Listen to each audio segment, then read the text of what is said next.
El doctor Tomás Farini Dugan. Voy a explicar el tema de los camiones con los féretros en Italia. Doctor Dugan, buen día, ¿cómo le va? ¿Cómo estás? Un buen día. Bien, bueno, coincidía en tiempo y espacio mucho de lo que está ocurriendo con la revelación en los medios de Capital Federal de una determinación con instrucciones muy precisas para el juez Canicoba Corral al respecto de lo que está pasando en la causa, que tiene que ver en origen con la cuestión referida al atentado de la AMIA, y aparecen allí una cantidad de párrafos que por lo menos a mí me dejan realmente estupefacto. Es como que se acumulan papeles pero no se investiga ni se procede. Sí, desgraciadamente la causa AMIA ha tenido, yo creo que es la consecuencia de que la política ha metido la cola en la causa AMIA a lo largo del tiempo, ¿no? Y el juez Canicoba Corral es un juez que ha sido muy cuestionado por muchos aspectos, y lo que hace en fallo es exactamente hacer una especie de reconto de todo lo que no se hizo en la causa AMIA, o todo lo que se dejó y que debería el juez concentrarse en eso. Una de las instrucciones que da es precisamente que se concentre en la hipótesis que más sólida y la que está más solventada sobre la base de la prueba, que es la hipótesis de que este atentado lo pergeñó Irán, es decir, las máximas autoridades del gobierno iraní, y el brazo ejecutor del atentado fue Hezbollah, ¿no? Claro. Fue utilizado. Digo esto porque hay una cantidad de hipótesis que se fueron intentando meter en la causa para desviar precisamente esta pista, ¿no? Claro. La última que se refleja en escuchas es la que resulta de la causa del memorándum de entendimiento con Irán, Claro. donde además de querer imponerse la firma del memorándum y generar una comisión de la verdad, lo que resulta de las escuchas también es que se quería inventar una pista que desviara la imputación en contra de Irán. Bueno, de hecho, hay toda digamos, hay una actividad conspiranoica y además hay una actividad muy importante intentando, inclusive en la cuestión del atentado de la embajada, que no sé por qué tiene tan baja densidad entre nosotros, la cuestión de que fue un error porque tenían almacenados explosivos, o que fue el tema de AMIA, un autoatentado perpetrado por los servicios de inteligencia israelíes, ¿no? Hay como evidentemente, yo lo que veo es que circula mucha plata con este tema, es increíble. Sí, o que fueron fascistas locales, o que fue la pista siria, la famosa pista siria. Es decir, siempre se ha tratado de sacar el eje la investigación que está dirigida a probar que fue el gobierno iraní. Además hay un dato interesante, que es que los dos atentados terroristas en Argentina, es decir, tanto el de la Embajada de Israel como el de la AMIA, existe prueba. El problema de las causas donde se investigan atentados terroristas es que la prueba de precisamente que llegue a la verdad de esos atentados siempre se obtiene a través de información de inteligencia. Es decir, las formas tradicionales de obtener información para resolver una causa, en las causas de terrorismo generalmente no pueden aplicar, porque imagínense que Irán no va a responder un oficio, ni va a permitir que se cite a testigos. Es decir, generalmente la información que se obtiene es información de inteligencia. Entonces, la causa AMIA está compuesta esencialmente por información de inteligencia. El problema es que la inteligencia en la Argentina está tan devaluada, porque la política ha metido tanto la cola, que ya nadie cree en esa información de inteligencia. Y esto es lo que aprovechan determinados factores, digamos, grupos que tienen precisamente el objetivo de desviar la pista para intentar hacerlo, ¿no? Claro. Para lograr espacio para hacerlo. Ese es el problema que se esconde atrás de toda esta, digamos, investigación de la AMIA. ¿Por qué lleva tantos años? ¿Por qué todavía no hay una certeza? Ahora, toda la información de inteligencia señala con claridad, porque además, esto sí hubo testigos, es decir, hay un arrepentido de los servicios de inteligencia iraní que declaró en la causa, desde Alemania, y que explicó cómo se tomó la decisión de atentar tanto en la Embajada de Israel como en el atentado de la AMIA. El atentado de la Embajada de Israel fue un atentado contra Israel perpetrado en suelo argentino.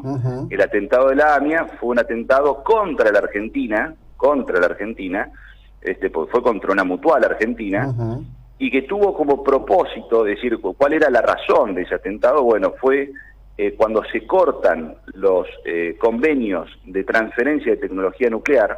Esto se hace durante el gobierno de Menem. Claro.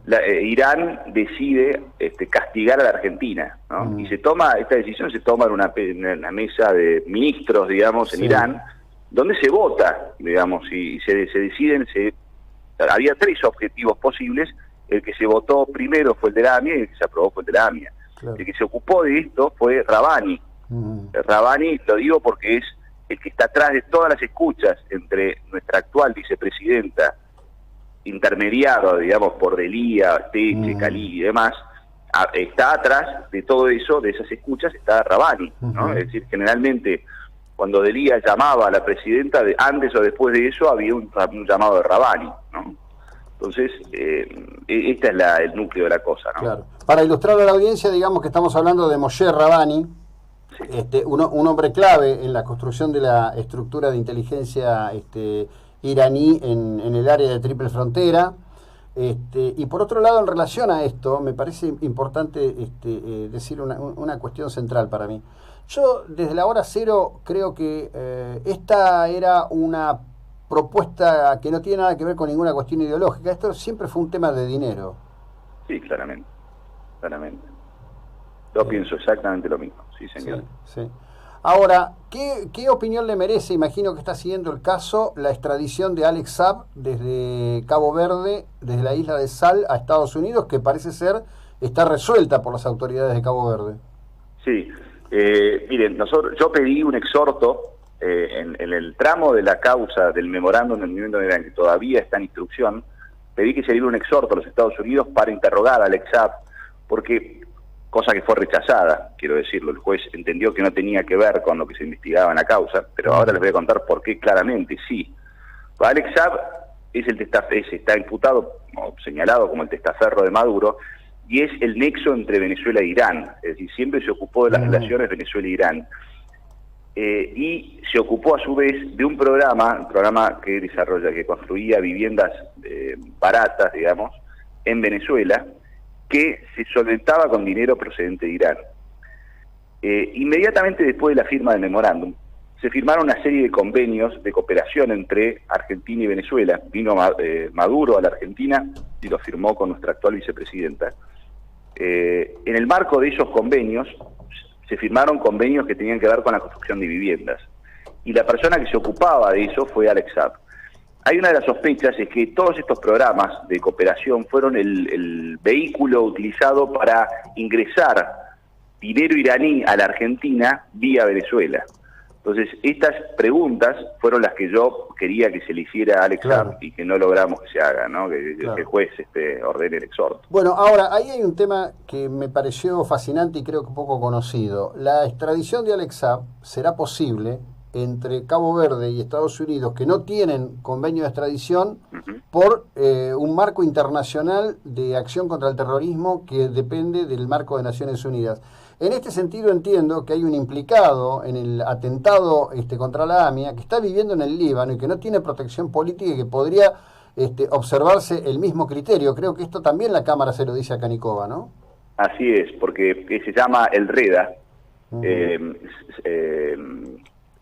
Salman el Reda. Sí. En el año 2009 más o menos se pidió a Interpol una alerta roja respecto de él, porque se obtuvieron datos de que era la persona que se había ocupado de la logística del atentado, concretamente, ¿no?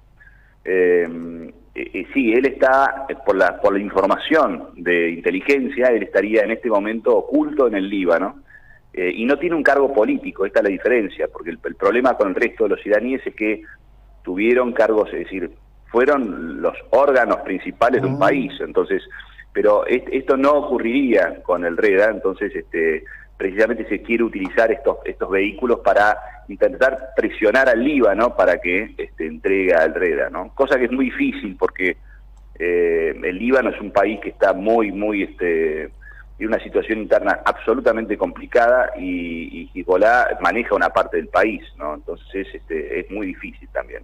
Sí, bueno, lo que no implica que no haya que perseverar. En definitiva, frente a dos atentados criminales que tienen, digamos, como una larga línea, ¿no? Porque le quiero cerrar con esto a usted y a la audiencia.